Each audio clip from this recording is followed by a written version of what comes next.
Empuraan cinema റിലീസായതിനു ശേഷം നിർമ്മാതാവായ ഗോകുലം ഗോപാലനിൽ തുടങ്ങിയ ED raid, പിന്നീട് പൃഥ്വിരാജൻ ഇൻകം ടാക്സ് നോട്ടീസ് അയക്കൽ എന്നീ സ്റ്റേജുകൾ കടന്ന് ഇപ്പോൾ നിർമ്മാതാവായ ആന്റണി പെരുമ്പാവൂരിനും നോട്ടീസ് ലഭിച്ചിട്ടുണ്ട്.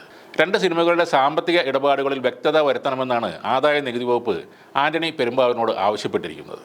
ഈ നോട്ടീസ് അയക്കലൊക്കെ ബിസിനസ് ചെയ്യുന്ന ആളുകൾക്ക് സാധാരണയായി കിട്ടുന്നതുമാണ്.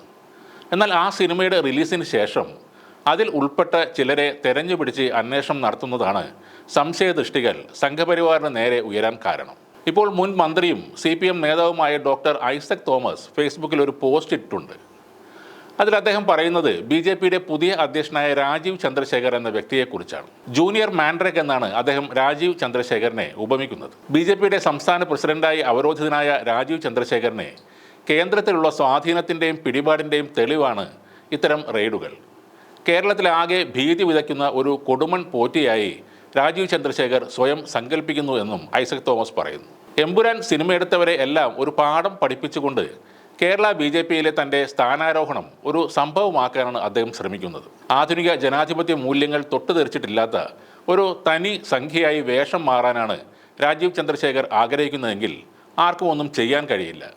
പ്രസിഡന്റിന് പറ്റിയ കിങ്കരൻ തന്നെയാണ് കേന്ദ്രമന്ത്രി സുരേഷ് ഗോപിയുമെന്നും ഐസക് തോമസ് ആ കുറിപ്പിൽ പറയുന്നുണ്ട്. കേരളത്തിലെ ഭൂരിഭാഗം വരുന്ന പരമ്പരാഗത BJP നേതാക്കന്മാരെ പോലെയുള്ള ആളല്ല രാജീവ് ചന്ദ്രശേഖർ. അദ്ദേഹത്തിന് പണമുണ്ട്. അദ്ദേഹം ഒരു ബിസിനസ് രാജാവാണ്. കേന്ദ്ര നേതാക്കളിലും അന്വേഷണ ഏജൻസികളിലും നല്ല സ്വാധീനവുമുണ്ട്.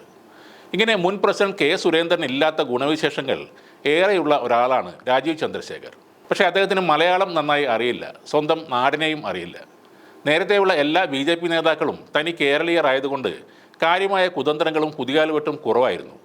എന്നാൽ മലയാളം നേരെ ചൊവ്വെ അറിയാത്ത രാജീവ് ചന്ദ്രശേഖരന് ആ പരിമിതിയില്ല. തൻ്റെ മാധ്യമ സാമ്രാജ്യം ഉപയോഗപ്പെടുത്തി എന്ത് വ്യാജവാർത്തയും പ്രചരിപ്പിച്ച് പലതും നേടാം എന്നാണ് അദ്ദേഹത്തിൻ്റെ തെറ്റിദ്ധാരണ. അതുകൊണ്ട് വടക്കേ ഇന്ത്യയിലെയും കർണാടകത്തിലെയും പോലെ എന്തും ഈ കേരളത്തിലുമാകാം എന്ന അദ്ദേഹത്തിൻ്റെ ഹുങ്കിന് ഒരു മറുപടി കൊടുത്തേ തീരൂ എന്നും ഐസക് തോമസ് പറയുന്നു. എമ്പുരാൻ സിനിമയ്ക്ക് നേരെ BJP ഉയർത്തിയ ഭീഷണിയും ആ സിനിമയുടെ പ്രവർത്തകർക്ക് നേരെ കേന്ദ്ര ഏജൻസികളെ കൊണ്ടുള്ള കടന്നാക്രമണവും സാംസ്കാരിക കേരളത്തോടുള്ള വെല്ലുവിളിയാണെന്നും അതിനെ നമ്മൾ പ്രതിരോധിച്ച് തീരൂ എന്നും കൂടി പറഞ്ഞാണ് അദ്ദേഹം തൻ്റെ ആ പോസ്റ്റ് അവസാനിപ്പിക്കുന്നത്. അദ്ദേഹം പറഞ്ഞതൊരു തരത്തിൽ ശരിയാണ്. നിയമവും സാമ്പത്തിക അച്ചടക്കവും എല്ലാവർക്കും ബാധകമാണ്. അതിനെക്കുറിച്ചുള്ള അന്വേഷണം ഭരിക്കുന്ന പാർട്ടിക്കാരുടെ എതിർപ്പ് സമ്പാദിക്കുന്ന ആളുകളിലേക്ക് മാത്രമായി ഒതുക്കരുത്. ഭീമമായ തുകകൾ പാർട്ടി ഫണ്ടിലേക്ക് സംഭാവനയായി നൽകിയാൽ പിന്നെ തങ്ങൾ സേഫായി എന്ന് ചിന്തിക്കുന്ന ഒരുപാട് വലിയ ബിസിനസ്സുകാർ ഇവിടുണ്ട്.